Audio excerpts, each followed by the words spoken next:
Got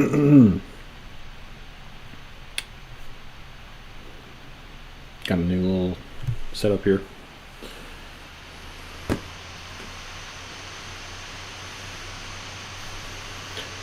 Rearranged my bedroom. Oh, turn this fan on.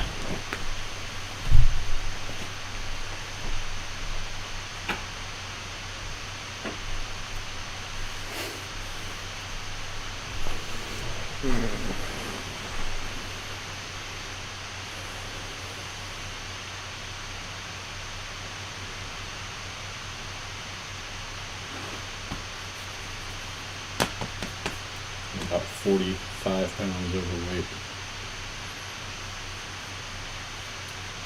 That's not good.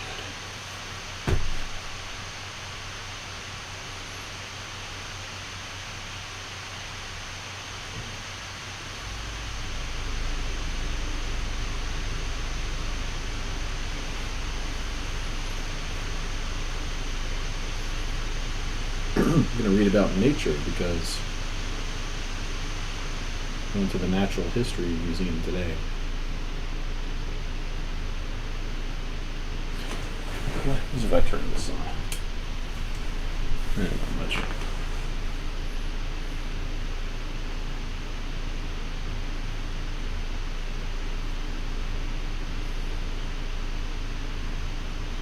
Natural History Museum. The building itself was a relic of the past. Had to be the oldest one of the oldest buildings at the university. And then I just kind of accidentally wandered into the concert hall where they were doing Les Miserables. Like Mr. Bean, I just kind of like wandered in there. I was like, what is this? And this cop was like, excuse me, sir, what are you doing? You don't have a ticket, do you? They're just gonna let you in?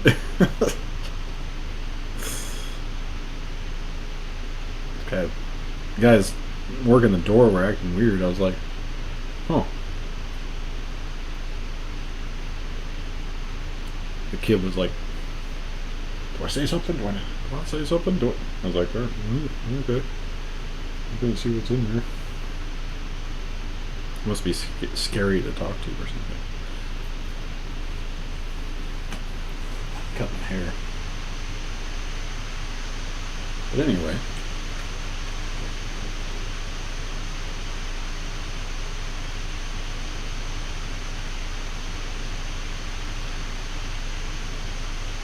The museum was cool. There was some dinosaur bones.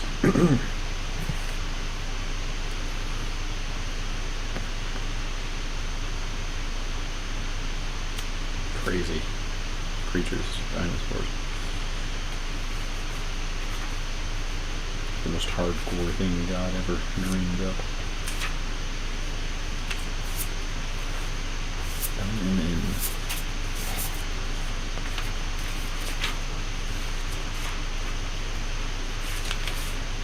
Nature.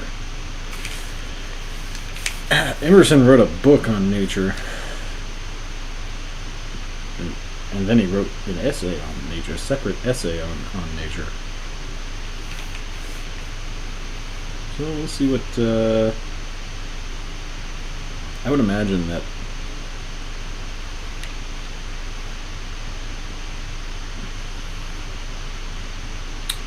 Mortimer will probably talk about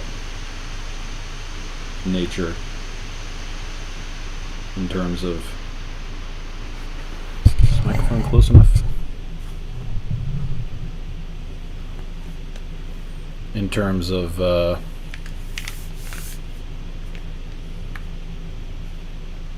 trees and stuff, but I bet you it's primarily about nature as in nature versus nurture. A man's nature.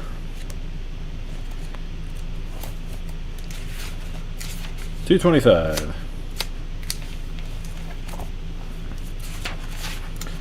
1, 2, 3, 4. 6, 7,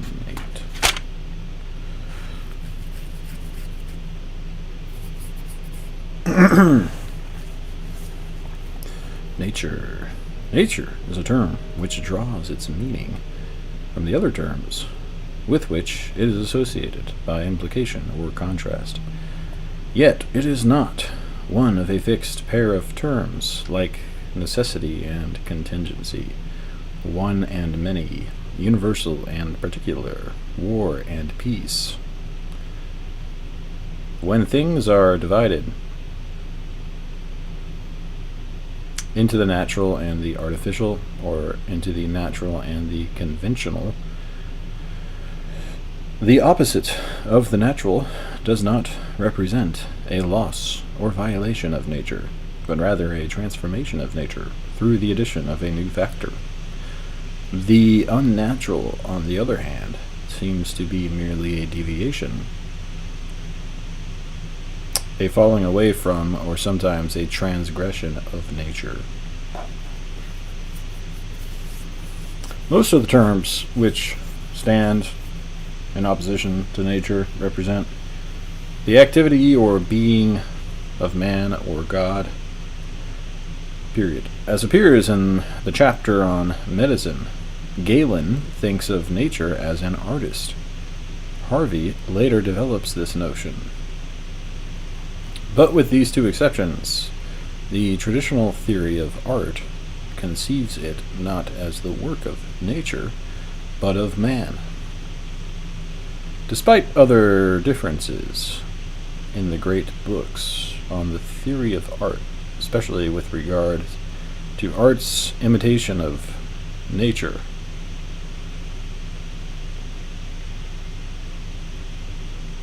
there seems to be a common understanding that works of art are distinguished from productions of nature by the fact that man has added something to nature.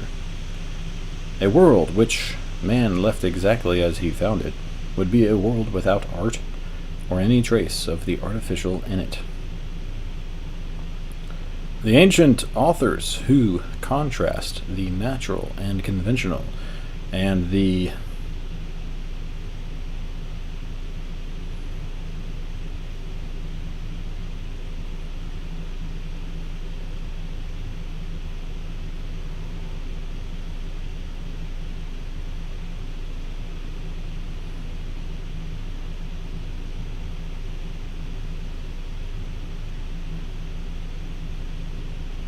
modern authors who distinguish man's life in a state of nature from his life in civil society seem to imply that without something done by man, there would be nothing conventional or political. Locke appears to be an exception here. He thinks that there is natural as well as civil or political society. Natural society is the society of men living together according to reason, without a common superior on earth, with authority to judge between them. Common superior on earth with authority to judge between them.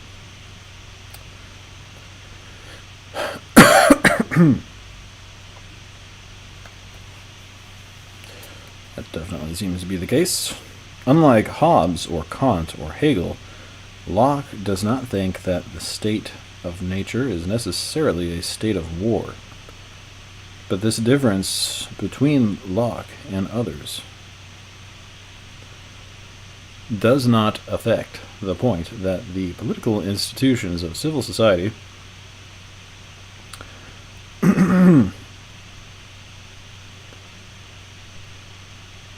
are things of man's own devising. There may be, among the social insects, natural organizations such as the beehive and the ant mound. It may even be, as Locke supposes, that in a state of nature, men living together according to reason would constitute a society. But in neither case does the society we call a state result. States differ from one another in many features of their political organization.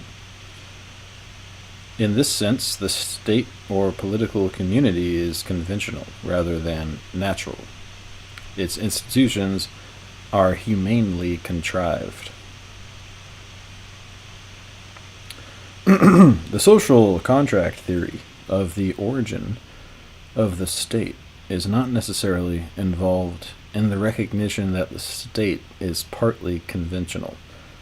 Aristotle, for example, who regards the state as natural, he speaks of it as a creation of nature, does not think of the political community as natural in the sense in which a beehive is natural.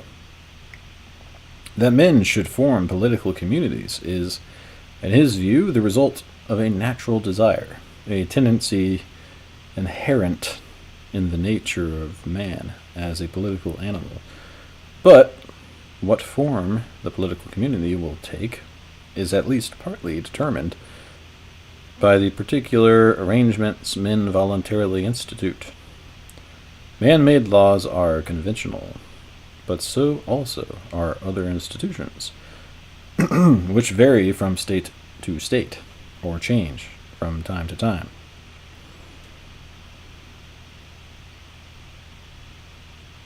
The issues in political theory raised by any consideration of what is and is not natural about society or the state are discussed in other chapters, e.g., family and state. What is true in this connection is likely to be true of each of the other fundamental oppositions in which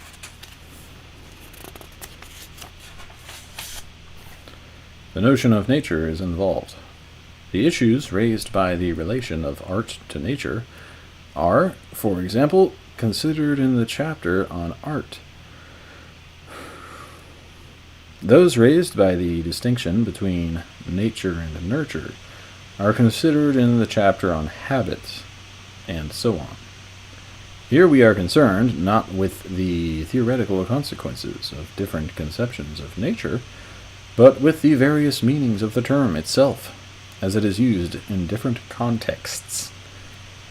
Common to all meanings is the notion that the natural is that which man's doing or making has not altered or enlarged. The distinction between nature and nurture confirms this. Man's activities are the source of modifications in his own nature as well as in the nature of other things. The human nature, man, is born with undergoes transformations in the course of life, the acquirement of knowledge, the formation of habits, which are often called second nature, the modification of instincts. The sum of these changes represents what nurture adds to nature.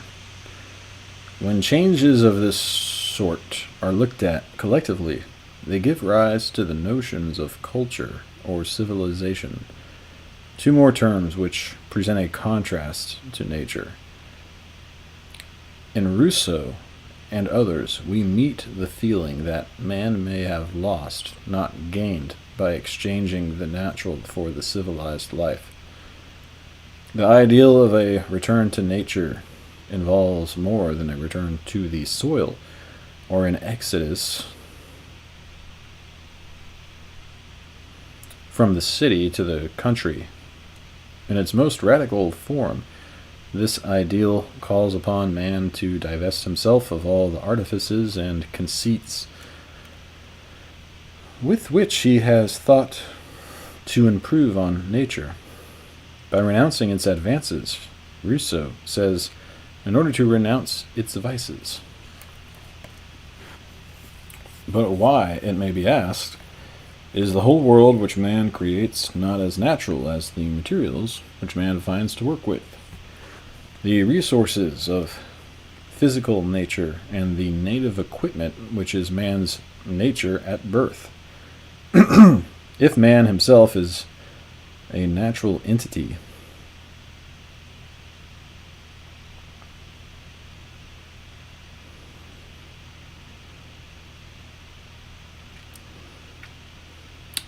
And if all human activities are somehow determined by human nature, then why are not the works of art and science, the development of political institutions, the cultivation of human beings by education and experience, and all other features of civilization, why are not all these just as natural as the falling stone, the flourishing forest, or the beehive?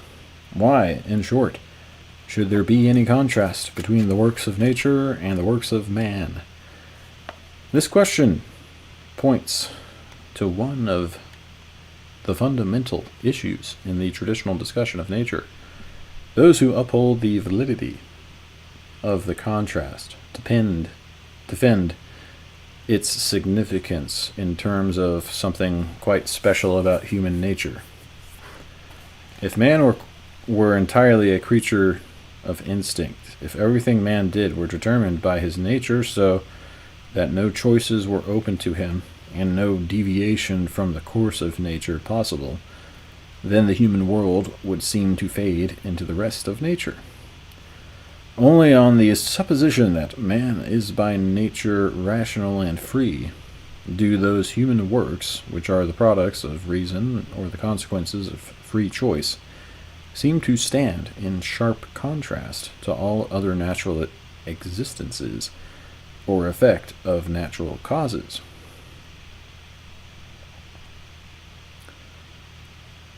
Of these two factors, rationality and freedom, the element of freedom is usually the most emphasized. The line is drawn between that which natural causes determine and that which man determines by his own free choice. The laws of nature are often conceived by expressing an inherent rationality in nature itself, but they also state the uniformity of nature's operations. Such maxims of nature as nature does nothing in vain, nature abhors a vacuum, or nature does nothing by jumps, are usually interpreted as describing nature's invariable way of doing things. Aristotle's distinction between things which happen naturally and those which happen by chance turns on the regularity of the events which result from causes in the very nature of things. The natural is that which happens either always or for the most part. Hence, even if there is rationality of some sort in the structure of nature, that supposition does not seem to affect the position of those who connect human reason with human freedom, and who, in consequence,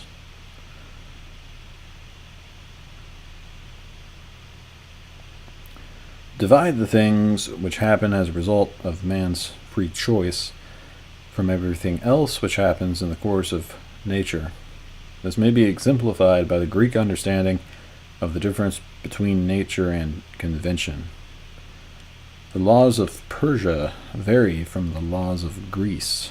The political institutions of the city-states vary from those of the Homeric age. Customs and constitutions from city to city. Unlike such conventions, that which is by nature, Aristotle writes, is unchangeable and has everywhere the same force, as fire burns both here and in Persia. The conventional is the variable, the natural, the uniform.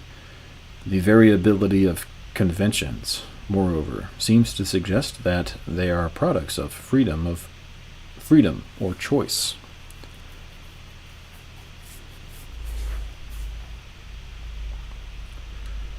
The difference between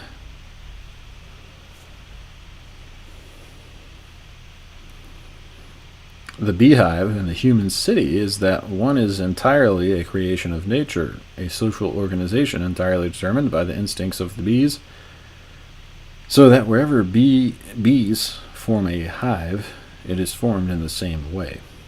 whereas the human city involves something more than a natural desire of men, since when these political animals associate in different places, they set up different forms of government and different kinds of law.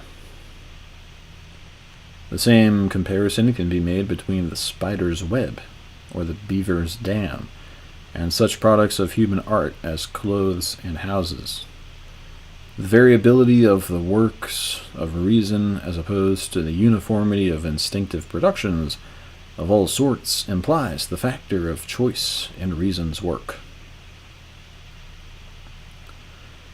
The conception of nature, which tries to separate the natural from what man contributes, thus seems to depend upon the conception of man. Controversies concerning man's difference from other animals, especially the dispute about human freedom, considered in such chapters as Man and Will, bear directly on the issue of the naturalness of the things which result from man's doing and making.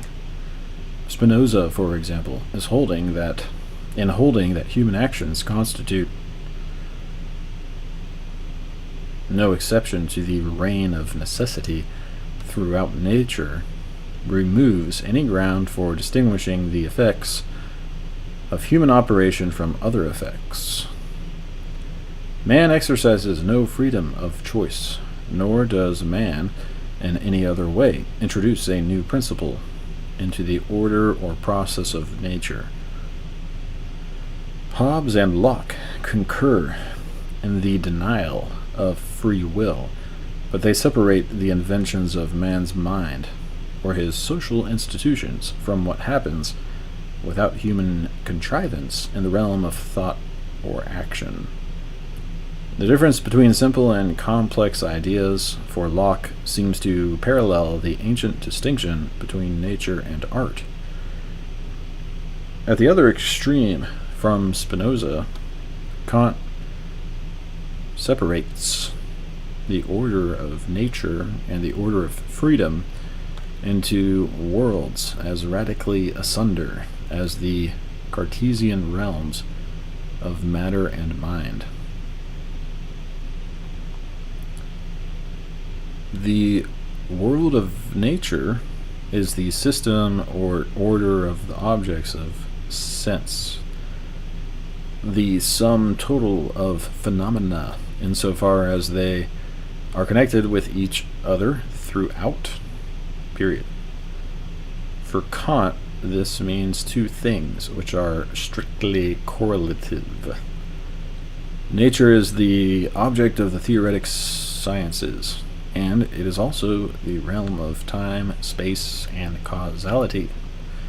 Like Spinoza, Kant identifies the order of nature with the order of causal necessity.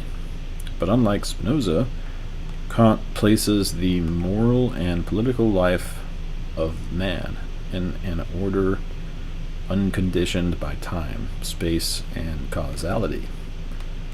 This realm of freedom is the sphere of the moral and practical sciences. The natural or theoretic sciences do not extend to what Kant calls the supersensible or the noumenal order, the world of things lying outside the range of sense experience. There is an alternative to Spinoza's location of all events within the order of nature, and to Kant's separation of the realm of nature from the domain of freedom. It takes the form of Aristotle's or Aquinas' distinction between the natural and the voluntary. The voluntary is in one sense natural, in another not. It is natural in the sense that what happens voluntarily is in the realm of animal and human motions, proceeds from causes as natural as those responsible for the motions of inert bodies. A voluntary act, according to Aquinas, comes from an intrinsic principle, just as the falling of a stone proceeds from a principle of movement in the stone. But among the factors responsible for voluntary acts is knowledge of the end, knowledge of the object being sought. The sphere of the voluntary can therefore be equated with the sphere of conscious desire, i.e., with desire aroused by an object known, whether known by sense or reason. The natural, in the sense in which it is distinguished from the voluntary, is the sphere of motions in line with natural desire, i.e., with tendencies founded in the very nature of a body or organism, and unaccompanied by any awareness of the goal toward which it is thus inclined to move. Aristotle's distinction between natural and violent motion. Really, Aquinas doesn't believe in free will? Is that what he said?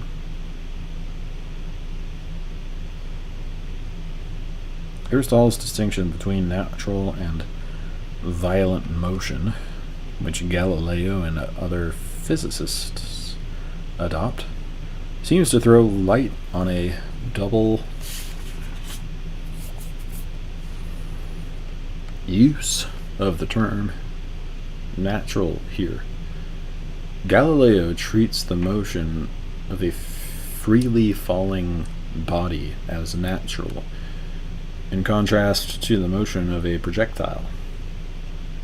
In the former case, it is the nature of heavy bodies to gravitate toward the earth, whereas in the latter case, in addition to the motion of gravitation, another motion is imparted to the body when it is shot from a gun, a motion which does not proceed from the body's own nature, but is caused by the motions of other bodies.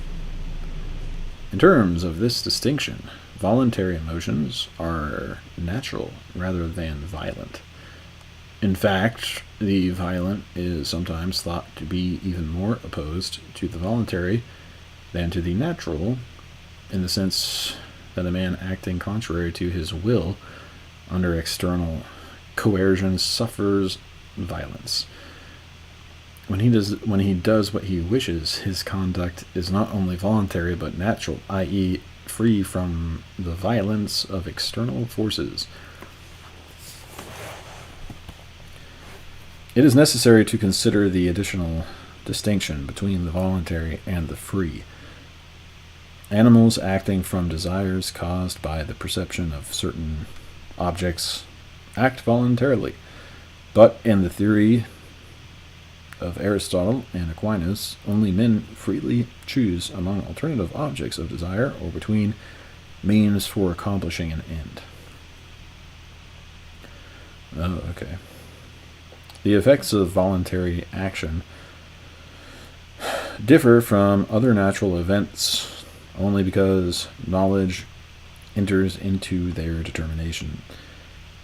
But that which happens as the result of man's free choice is determined neither by his nature nor by his knowledge. Hence, whatever comes into existence through man's choice stands apart from all that is naturally determined to exist. One other matter bears on this consideration of the natural in relation to the voluntary and the free. Spinoza excludes the operation of final causes, as well as free choice, from the order of nature. Purposes or ends are not principles of nature. Aristotle, on the other hand, thinks that final causes are operative in every part of nature. He finds them in the sphere of inert bodies, which naturally tend towards certain results. He finds them in the sphere of animal and human motions, where the final cause or end may be an object of conscious desire. So far as the search for causes is concerned, nature presents the same kind of problems to the physicist as to the biologist or psychologist. In only one sense are final causes peculiarly present in human conduct. That is, in the sense in which the change effected is not the ultimate end, but only a means to some further end desired. Here there is an intrinsic final cause, as well as a final cause intrinsic to the change itself. It may be with regard to this special sense that Bacon says of final causes that they are more allied to man's own nature than to the system of the universe. Yet Bacon, far from denying their presence in the scheme of things, assigns the investigation of final causes to metaphysics, a branch of natural philosophy, rather than to physics. For him, the ascertainment of final causes does not discover a purpose in the nature of things. Rather, it looks to God's plan and providence.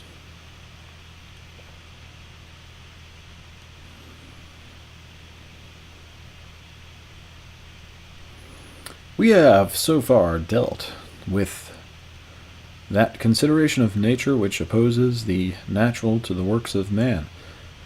The discussion of nature also moves on a theological plane.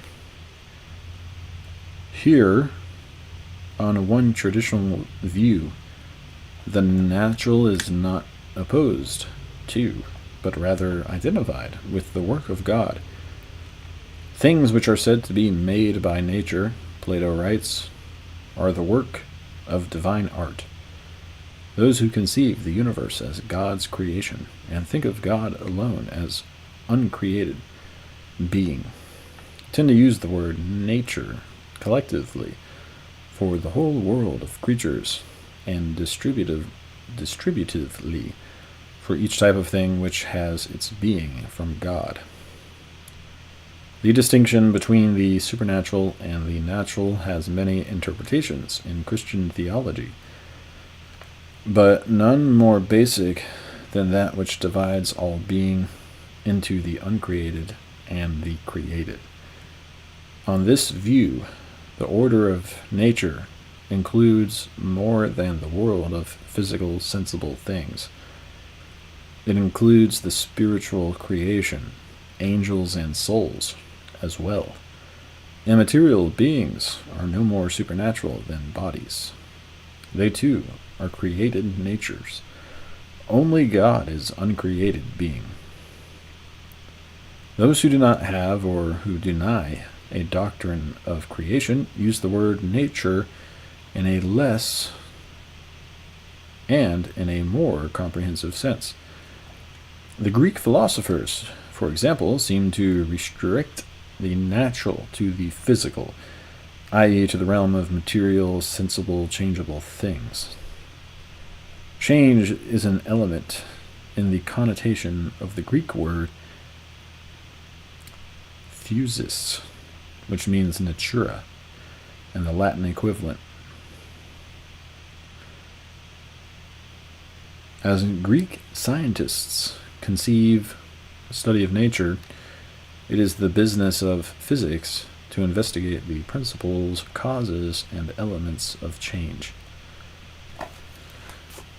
Things which are thought to be untouched by change, such as the objects of mathematics, self-subsistent ideas, or separate forms, or things which are thought to be eternal and immutable, such as immaterial substances or intelligences, do not belong to the realm of physics or natural science. In Aristotle's clarification of the sciences, such beings are the objects of mathematics and metaphysics, or theology. Since, for him, whatever is both sensible and immutable is also material, the realm of nature includes no more than the whole material universe, celestial as well as terrestrial. The more comprehensive sense of nature appears in Spinoza's identification of nature with the infinite and eternal substance of God. Besides God, says Spinoza, no substance can be nor be conceived. Whatever is in God, and nothing can either be or be conceived without God. All finite things are modes of the divine substance, or, more precisely, of the attributes of God, such as extension and thought. Nature, therefore, is the totality of finite things, both material and immaterial.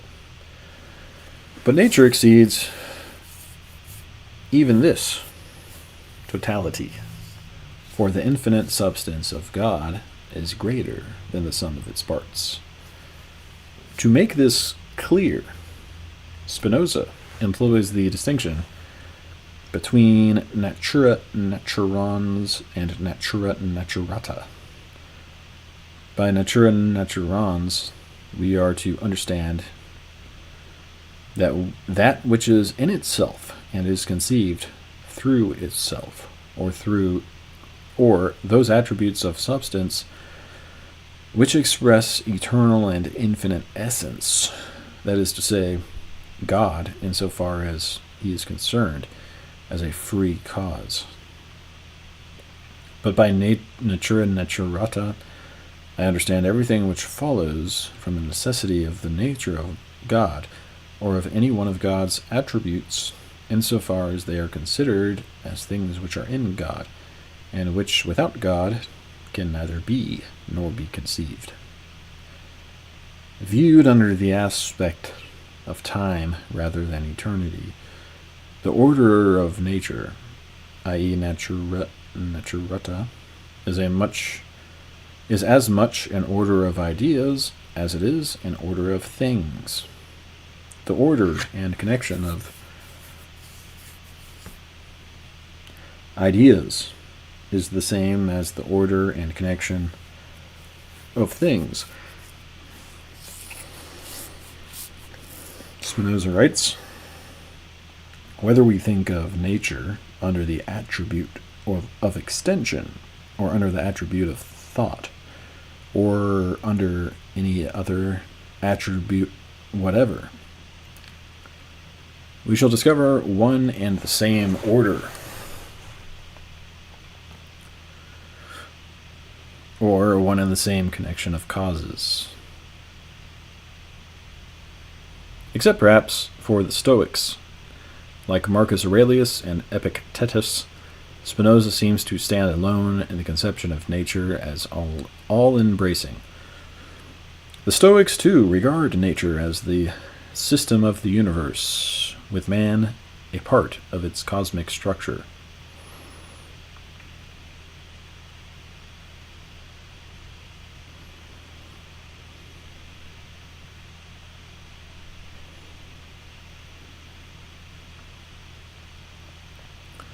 And with God or divinity inherent in nature as the rational principle governing all things.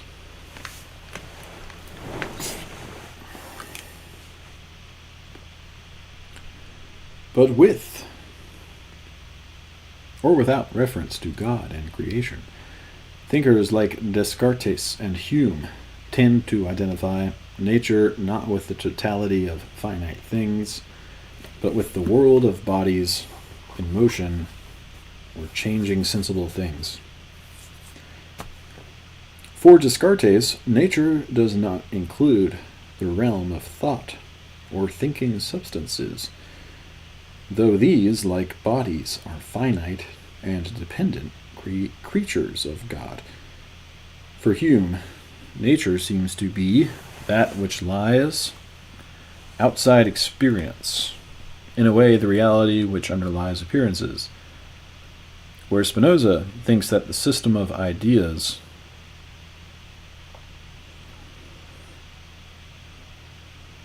is as much a part of nature as the system of bodies in motion. Hume speaks of a kind of pre-established harmony between the course of nature and the succession of our ideas. Hume's distinction between knowledge of the relation between our own ideas and knowledge of matters of fact or real existence seems furthermore to imply that nature is the reality known, however inadequately, when we assert certain things to be matters of fact. Here we perceive another meaning of nature, defined by another basic opposition, this time between the real and the ideal, or the imaginary. It is in this sense that medieval writers oppose entia naturae, i.e. natural or real beings, to entia rationis, or things which have their being in the mind.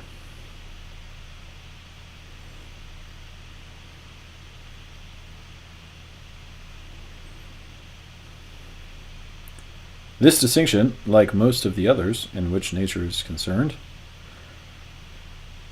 does not have universal acceptance. Kant, as we have seen, far from making nature the reality which exists independently of our experience or knowledge, conceives the realm of nature as identical with all possible experience. We possess two expressions, Kant writes, world and nature, which are generally interchanged. The first denotes the mathematical total of all phenomena and the totality of their synthesis.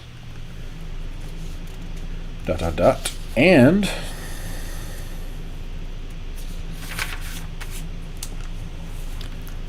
the world is termed nature when it is regarded as a dynamical whole, when our attention is not directed to the aggregation in space and time, but to the unity in the existence of phenomena. On quite different principles of analysis, Berkeley also treats as natural things the ideas or sensations which are not produced by or dependent on the wills of men. Natural beings do not exist apart from the mind, but unlike imaginary ones, natural beings are those ideas which are not subject to our will or the human mind's own constructive activities. Such ideas are produced in our minds immediately by God. To the question whether nature hath no share in the production of natural things, Berkeley answers, if by nature is meant the visible series of effects or sensations imprinted on our minds according to certain fixed and general laws, then it is plain that nature, taken in this sense,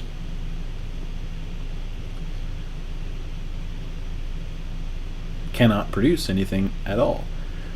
But if by nature is meant some being distinct from God, as well as from the laws of nature and things perceived by sense, I must confess that word is to me an empty sound, without any intelligible meaning annexed to it. Nature, in this acceptation, is a vain chimera, introduced by those heathens who had not just notions of the omnipresence and infinite perfection of God, who had not just notions, Berkeley's view represents one extreme position on a theological issue of the utmost difficulty. According to him, God is not only the creator or first cause, but the sole cause of everything which happens in the course of nature. There are no natural causes. Nature has no productive power. Everything is the work of God, or the work of man, nothing the work of nature. Within the limits of this issue, the other extreme consists in denying not the creativity of God, but the role of divine causality in the production of natural effects. It relegates them entirely to the efficacy of natural causes. Lucretius, of course, denies both the creation of the world and the intervention of the gods in the processes of nature. But others, like Descartes, seem to say that once God has created the physical world, once he has formed matter into bodies and given them their initial impetus, their motions henceforward need only the laws of nature which God laid down for them to follow. For everything that happens in the course of nature, natural causes operating under these laws suffice.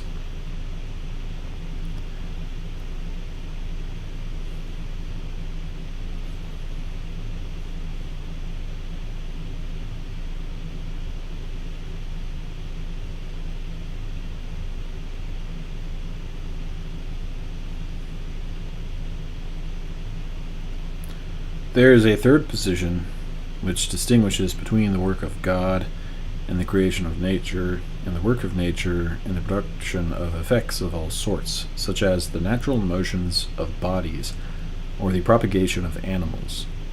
But though it ascribes efficacy to natural agents or second causes and the production of natural effects, it also regards natural causes as instrumental to the hand of God, the first or principal cause of everything which happens, as well as of everything which is. Aquinas seems to hold that God acts alone, only in the original creation of things.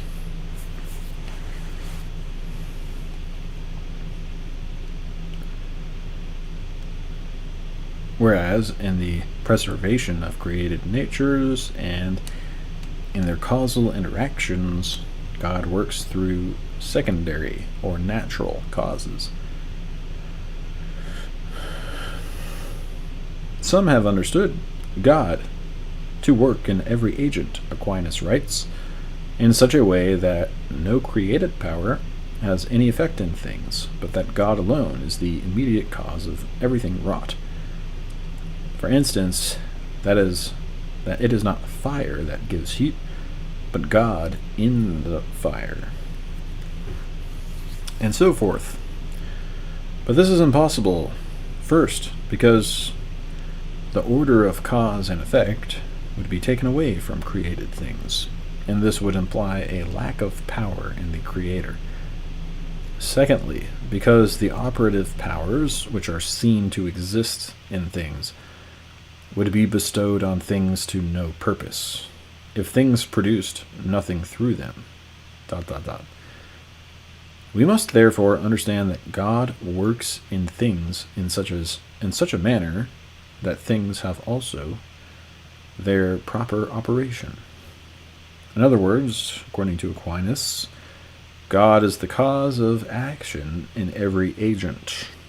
Furthermore, God not only moves things to operate, but he also gives created agents their forms and preserves them in being.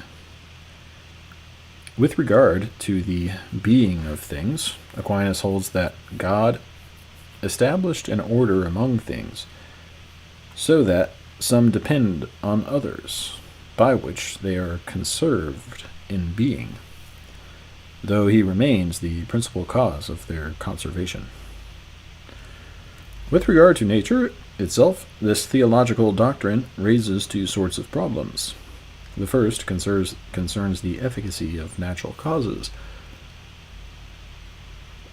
which are sufficient for the scientist to appeal to in explaining natural phenomena, yet are insufficient by themselves for the production of natural effects.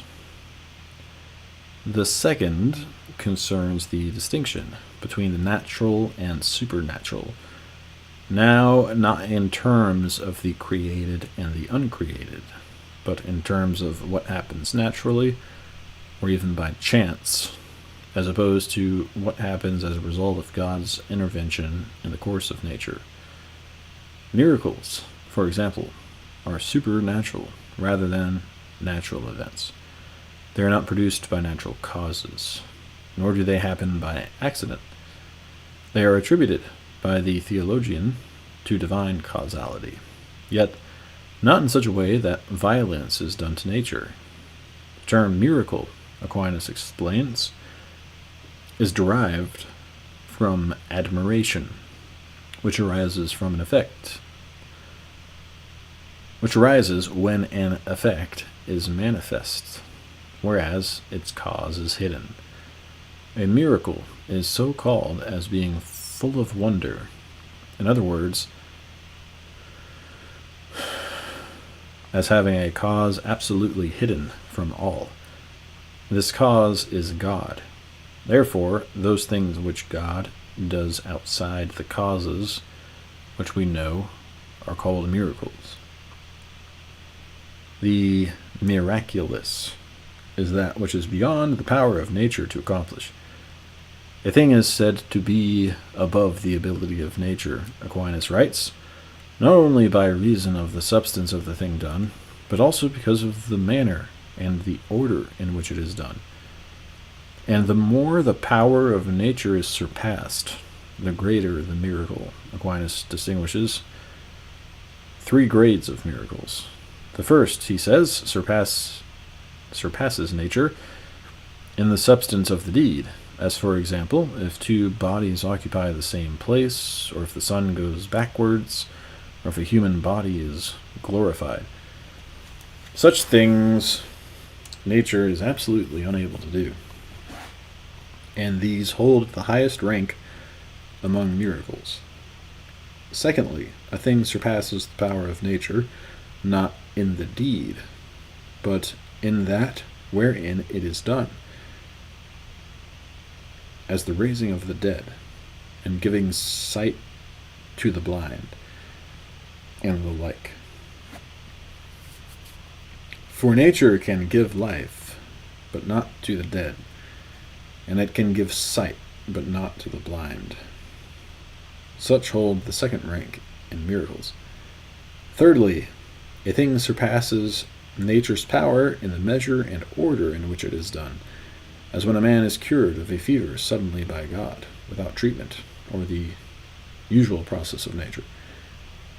These hold the lowest places in miracles.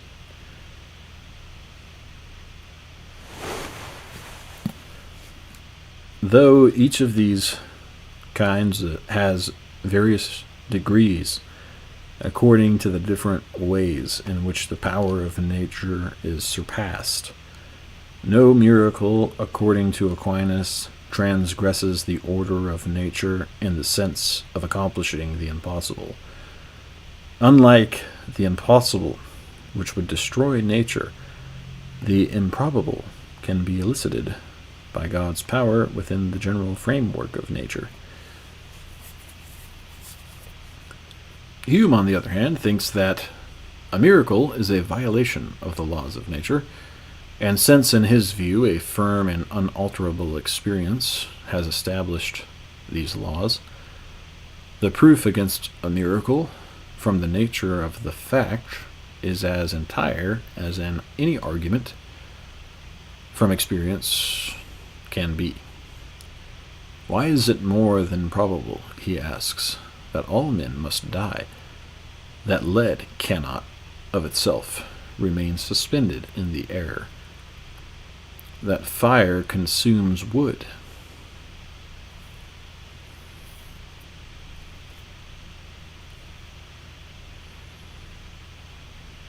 and is extinguished by water, unless it be that these events are found agreeable to the laws of nature, and there is required a violation of these laws, or in other words, a miracle to prevent them. Nothing is esteemed a miracle, Hume continues, if it ever happens in the common course of nature. There must, therefore, be a uniform experience against every miraculous event. Otherwise, the event would not merit that appellation.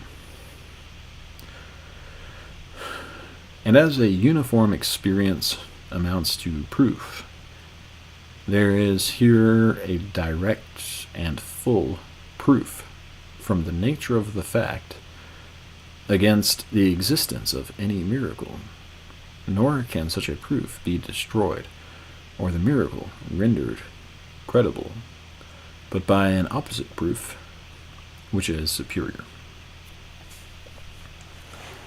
Hume does not think that miracles can be proved against our uniform experience of the order of nature, but he also thinks that they are dangerous friends or disguised enemies to the Christian religion, who would try to defend its beliefs by the principles of human reason.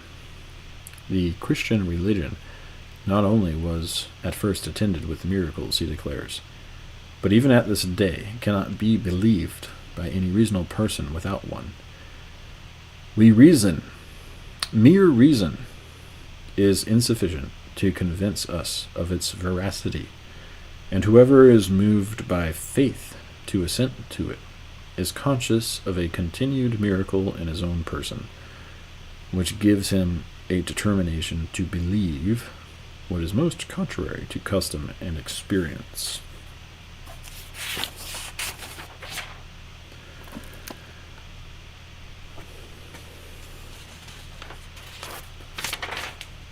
One other traditional conception of nature, implicit in much of the foregoing, should be noted. The various senses of the term, so far explicitly considered, are alike in this, that they justify the use of the word nature with a capital N and in the singular. This other sense of the term appears when we speak of each thing as having a nature of its own, and of the world as containing a vast plurality and radical diversity of natures. In this sense, we attribute a nature even to things which are contrasted with nature and the natural. We speak of the nature of God, and the nature of freedom, the nature of art, the nature of reason, the nature of ideas, the nature of the state, the nature of customs and habits. This could, of course, imply a theory that things which are not completely natural nevertheless have a natural basis, as art, the state, or habit. Another meaning, however, seems to be involved. The phrase nature of appears almost as frequently in the great books as the word is, and frequently it is accompanied by an explicit theory of nature, or the natural. The discussion of the nature of anything seems, for the most part, to be a discussion of what it is. To state the nature of anything is to give its definition, or, if for any reason definition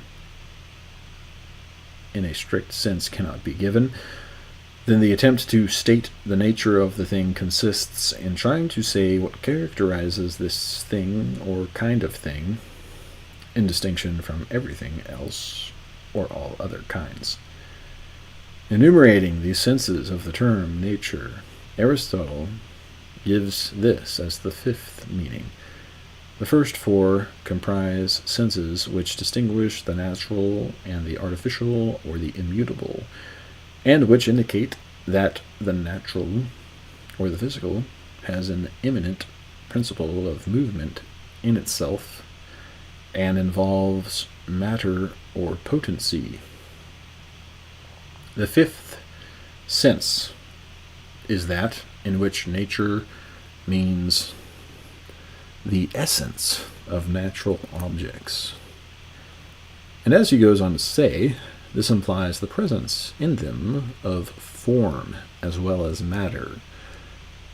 By an extension of meaning from this sense of nature, every essence in general has come to be called a nature, because the nature of a thing is one kind of essence. This is the sixth and most general sense according to which the nature or essence of anything is the object of definition. Does each individual thing have a nature peculiarly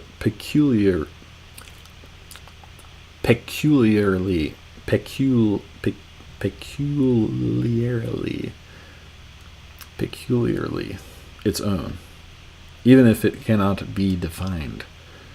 Or is a nature or essence always something common to a number of individuals, according to which they can be classified into kinds, and the kinds ordered as species and genera.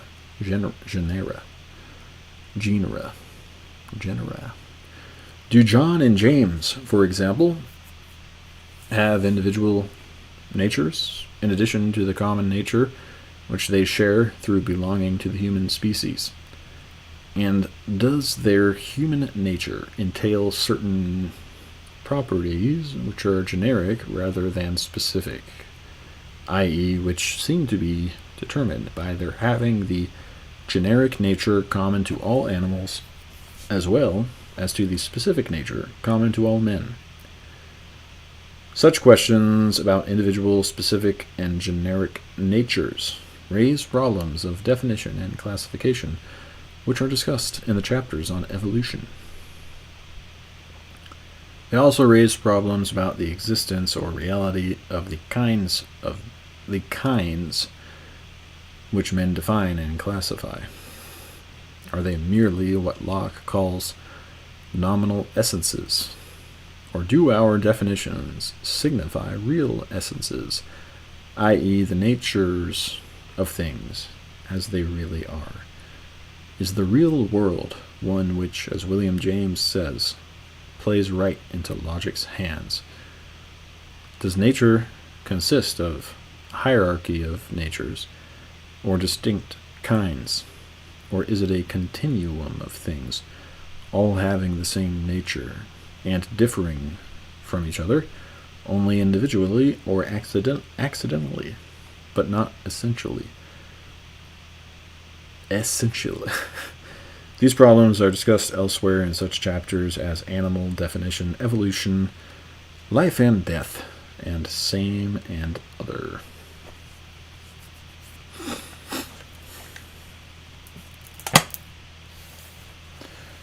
Very good. Very good. Very good. Let's go ahead and cross that off the list.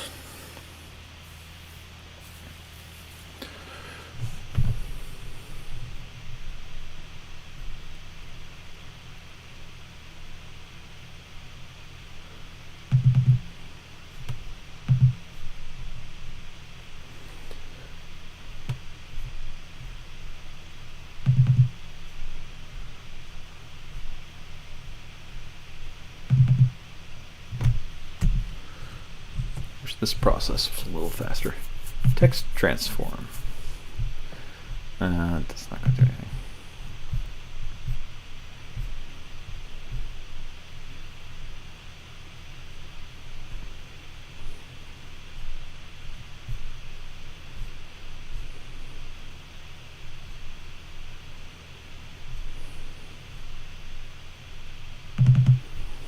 I wonder if this would work.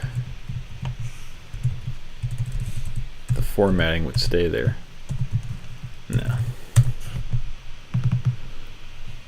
Okay.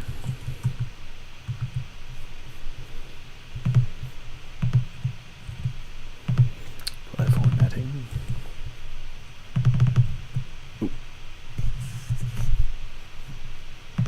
Cross it off the list.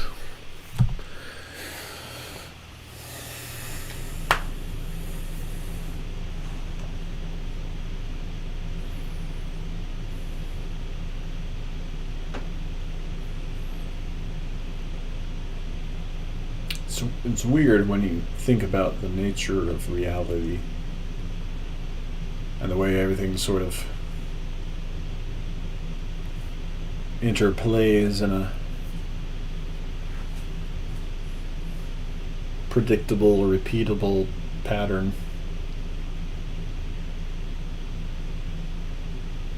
You ask yourself, why is it that everything is the way it is and not some other way?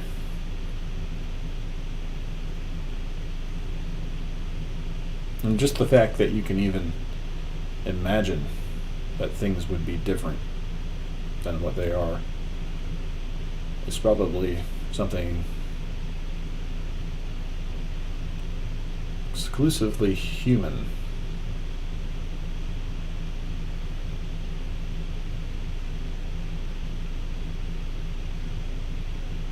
And then you sort of imagine, well, instead of everything that exists, there could be nothing at all.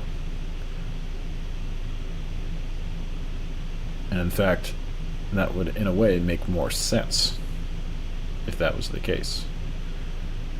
And then you start to think,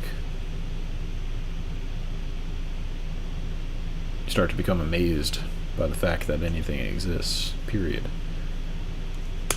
That's why I like reading this philosophy, because it gets you to think about the nature of reality deeply. With the help of language. Really.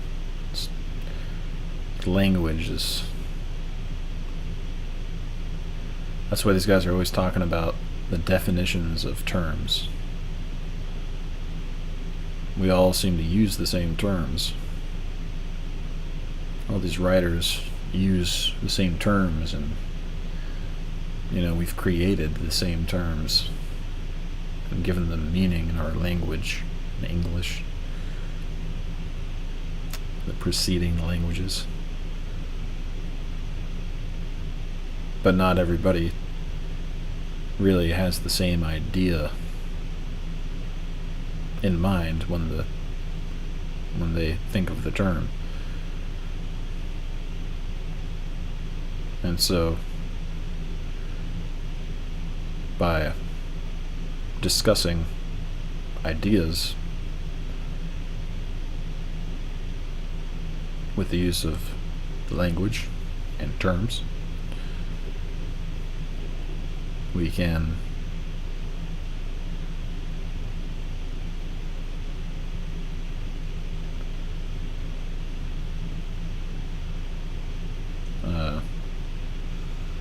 all ponder together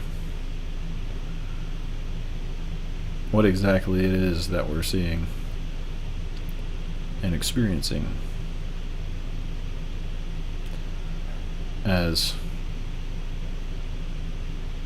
separate entities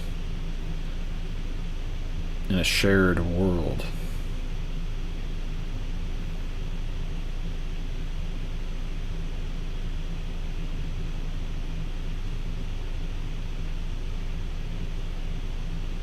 Trying to make sense of it.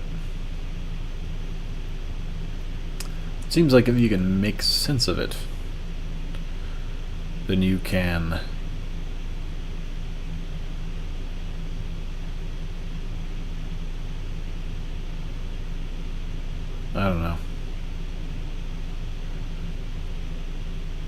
exist in it better.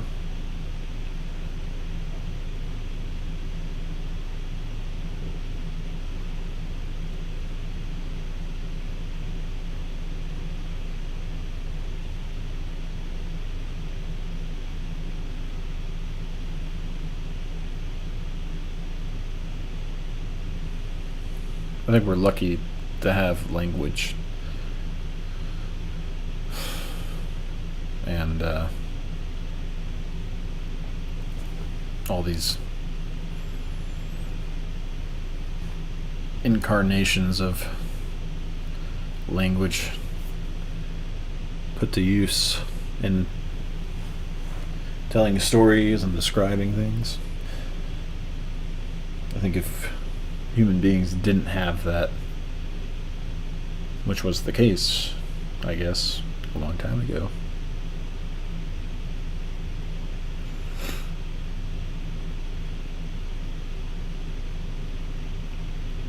they would probably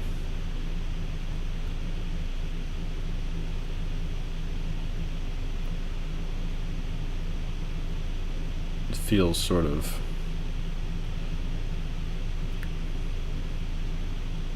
unable to put their minds to use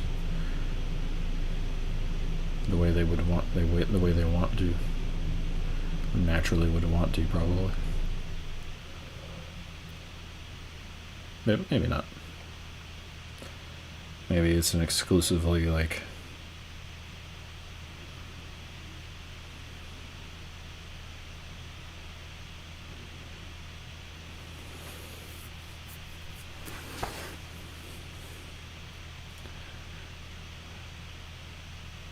European slash Asian slash Middle Eastern thing to want to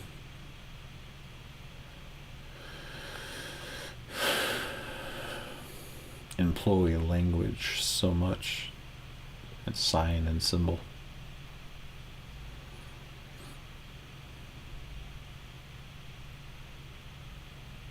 In our nature, for some reason. As opposed to like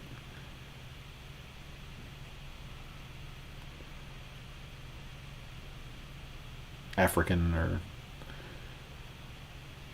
Native American or whatever. They didn't seem to care about writing books. Not saying that they were inferior because of that.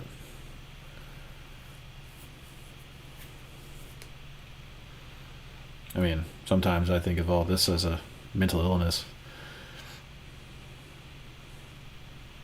an abuse of the intellect.